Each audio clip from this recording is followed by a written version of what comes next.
Hey, what's up, YouTube? I would like to make my review of George A. Romero's 2004 Dawn of the Dead. This is definitely one of the best zombie movies. By far. I mean, most zombie movies, honestly, I'm going to tell you flat out, they're stupid. All you have is a few shootouts and a bunch of these things coming from all directions. And it's fun to watch sometimes, if you want a scary movie. But most of them are really far-fetched. But the thing that Romero does that makes him the best director is he takes real situations. Makes real characters that can act any way. Disasters, some people hold their own very well and they adapt to the situation, and some people ultimately lose it and they die. And this movie is a great example of that. And one of the parts of the movie, you see this woman who's a very practical person, kind of down to earth, realistic in her mind state. She's basically going to work in the ER, as a nurse. Basically, just another day of work, but this time it is not just another day of work because you have a patient with a bite that's obviously out of control and now they have to deal with him. And in the beginning of the movie, that's where there's going to be trouble. This guy's communicative when he comes in, and all of a sudden he's like catatonic and then he's in a different state. And that's what makes the movie start to get good. But then the next day, all hell breaks loose. I mean, she wakes up and she finds that her neighbor's kid got into her house and is trying to kill her. Literally, like everybody suddenly just falls like dominoes and they end up joining this endless army of the undead. But the good thing about this movie is Romero then takes a bunch of people and, people separate themselves out in the group. Like, you had CJ, this really tough, hard-nosed security guard that seemed like a prick in the beginning of the movie. He was not going to let them in. He said, "This is our place, you can't stay here."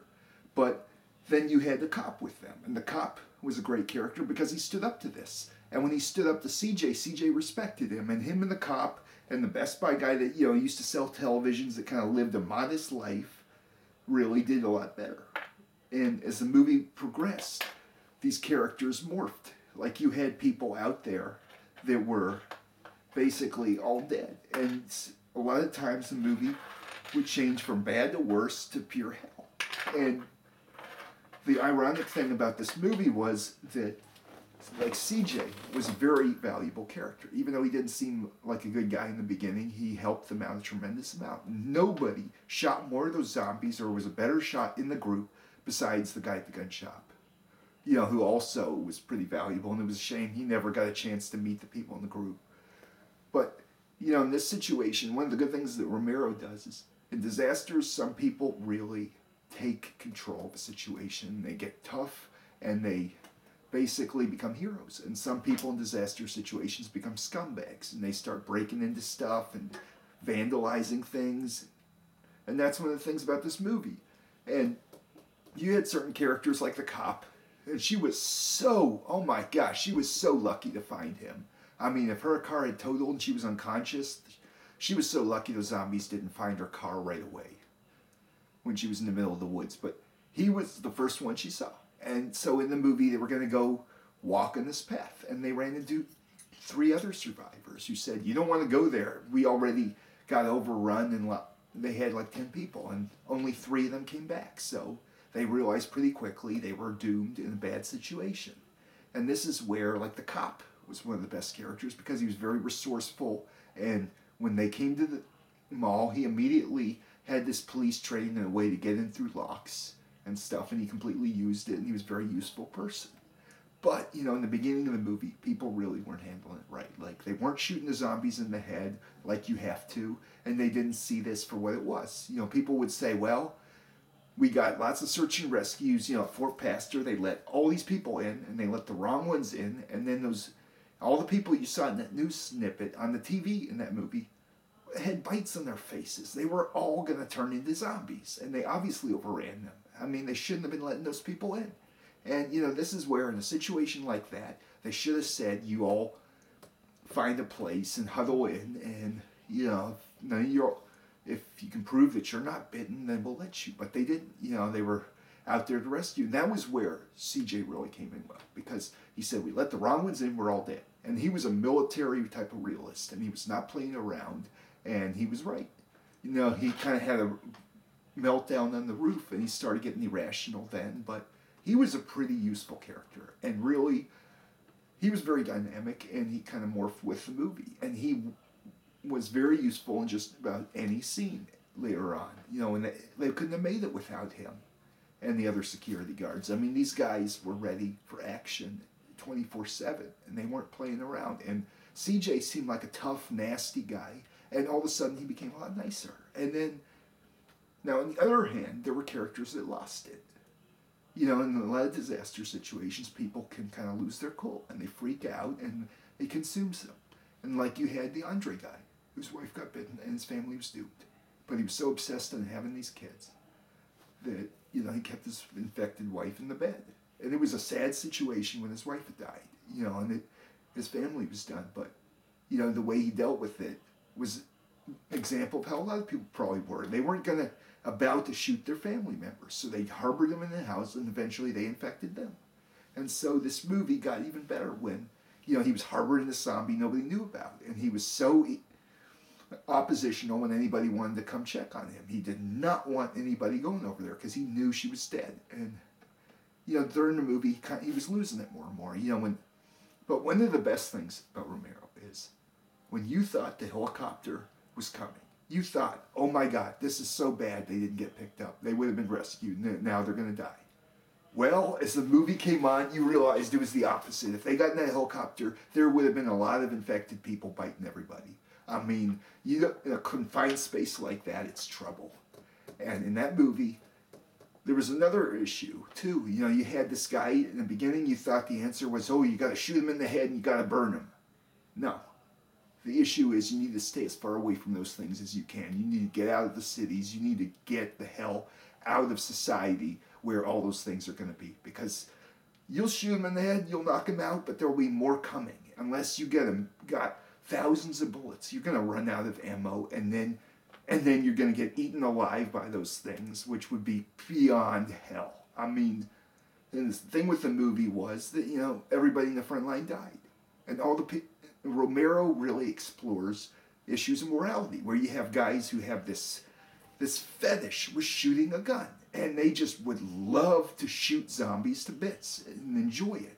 Like Diary of the Dead, at the end, these guys hoisted up a zombie and shot it to pieces and put it on that video on the internet. Well, in this movie, you see people out there who just get a little bit too much of a thrill. Like Steve Marcus enjoyed that chainsaw a little too much. And he kind of enjoyed seeing the zombies get shot. And now he was another character. This character was a lowlife. He had no regard for anybody else. He was no help to the group. He had his chance to be useful, and they almost died when they were counting on him. He was always quick to give opposition and sabotage anything anybody wanted to do. He was no help to anybody, and he says, oh, why should I go on a suicide mission to rescue his already dead girlfriend? And then he goes, oh, just let the guy at the gun shop starve. We don't need him. He was just a jerk. He was a narcissistic kind of person. He was all about himself. He was a very selfish, nasty little jerk. And he was no use to anybody in the movie.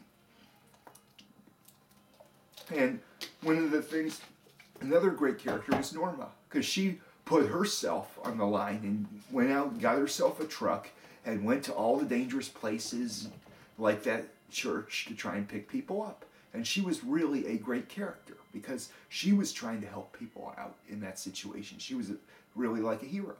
And the people that were on that truck, that was a different issue too. When the truck came in, CJ was kind of scared of letting them in. He was kind of full of himself at the time, and he was kind of a jerk. At that time he goes, oh, we're not going to do anything about the truck.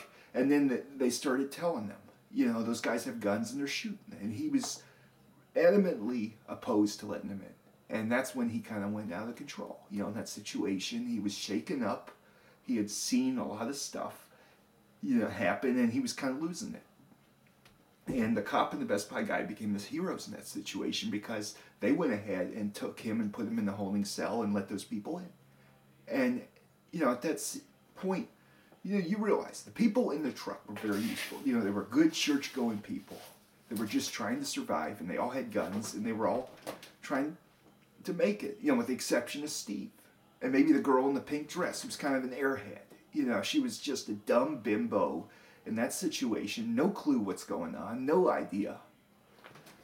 And, one of the things with the movie then became, they all freaked out and they all lost it because they insisted on leaving the mall and going somewhere else. Well, that would have been a big mistake. You only leave the mall when you run out of food at the mall. This is where you need to stay in a place as long as you can. Hope this outbreak dies down. But the scary thing about this movie compared to 28 Days Later is 28 Days Later has zombies dying at the end. They're kind of running out of food and starving. And it's a disease that turns people into zombies. This is a movie where zombies seem to have superhuman strength and just about are invincible. And they're going to be sitting around 20 years later, still looking the same and coming after you just as much as they would right after they were bitten. I mean, in this movie, too, one of the scary things was that everybody was dead. I mean, all around the world, the human race pretty much was going extinct. There was like nobody surviving. And even the survivors and tough people who look like survivors were dead. I mean, that's one of the things Romero shows in these movies. And this movie truly showed doomsday. Like true doomsday when there's nobody alive, literally. But, at the end of the movie, they kind of had that harebrained idea to take the boat. Now, first of all, it wasn't a good idea to try and drive through the city. I mean, there were lots of obstructions and lots of zombies, and they would have had their tire. You could try and get through the city. Your car could break down, or you could have a flat tire, and then you know what? You're dead. A million of those things come around and just surround your car, and there's nowhere to run. That was kind of a harebrained idea. And at the same time, too, having the dog bring food to the Andy guy at the gun shop was also kind of a harebrained idea. I mean, they should have taken that bus. And if you can get in the roof of the bus, if they had, or that truck, they should have taken that and cut a hole in the roof. Gotten a ladder, and then somebody climbs it. They drive by the gun shop, somebody climbs on the roof, and then Andy lowers a rope so he can climb up into the gun shop from the roof. That would have been a better plan. He climbs in there, grabs about 5,000 rounds ammunition, get a bunch of AKs and assault rifles and anything with at least 30 bullets in the clip. I mean, get all the anything with a lot of bullets. Because those things are not going to stop. That's where you need to, if you have grenades or anything, you need to just blow them up, shoot them up, anything. You need to stop. And if they didn't want to do that, it would have been a better idea for Andy to just throw a bunch of explosives, stuff, blow those zombies to bits. They're slipping on little zombie bits to get him. That would have made it better. But, they kind of came up with desperate plans, and that was kind of the situation where they were freaking out, and they were kind of, the disaster consumed them. Like, it would have been better to basically wait it out. And then, instead of going on that guy's boat, which probably didn't have GPS, and for all you know, they didn't have islands out there, it would have been better to go out to the boondocks, out in the middle of nowhere. Or it would have been better for Kenneth to try and get in touch with that guy who was on the TV telling them how to kill the zombies. In those kinds of situations, it would have been better for a cop to try and get in touch with other cops. I mean, chances are they may be the last people alive in this situation. A lot of them have military mentality, and they're not, they're very tough people that are not going to be the first ones getting infected. I mean, a lot of those people are probably going to get out of the city and play it smart. And, Kenneth should have done that, or they should have immediately started radioing around or getting the internet and see if anybody's alive. You go in any kind of chat room anywhere and just see if there are any survivors. That would have been better, because basically, at the end of the movie, they eventually made it to the island, and then they got overrun. It would have been better off to go drive till, drive on the highway, and then when there's all those trees, there's whatever, if there's a road that just looks uninhabited, you drive off of there, and you move around from place to place, and, you raid the gas stations, raid the grocery stores, you always go from one place to another in those situations. Like in 28 Days Later, that's what they did, and that helped them survive. I mean, here, when they were going around, they didn't have enough ammo, they should have had one gun in each hand, and they should have been able to nail 10 zombies in the head in a split second. I mean, this is where they had slower action guns, which got them killed. And they also had basically too few bullets. They were, and the biggest problem was they were naive. Everybody was naive. In the beginning of the movie, they say, lock your doors, and the cops will come over and take care of it. No. That girl got in her house with the doors locked without her even knowing it. If you were in your house, all of a sudden you'd wake up dead. I mean, that situation, if you have a house, you need to barricade your windows, board them all up from the inside. Definitely don't go outside. And then you need to get up on the roof. And the attic is a great place to be. You cut holes in the floor of the attic so you can see in all the other rooms if they ever come in. I mean, that's one thing. And like with the gun shop, Andy should not have opened the doggy door and kept it open after the dog got in there. He should have opened it with a gun, pushed it open with a gun, and then turn around, empty the clip into all those zombies coming in there, and then run upstairs immediately, and get a good view from an angle, at a higher distance. Like the ancient Chinese actually would fight. They liked to fight from a higher distance where they had better views than the opponents, and the opponents couldn't see them as well.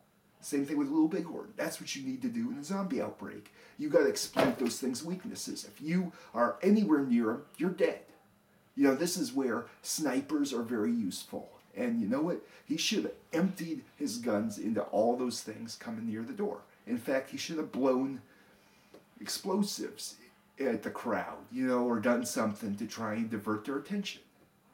That would have been, like in Land of the Dead, they used fireworks to try and distract the zombies. They had a slightly better technology. In this movie, they were just pioneering it. They were just a bunch of naive people that suddenly ended up in Doomsday.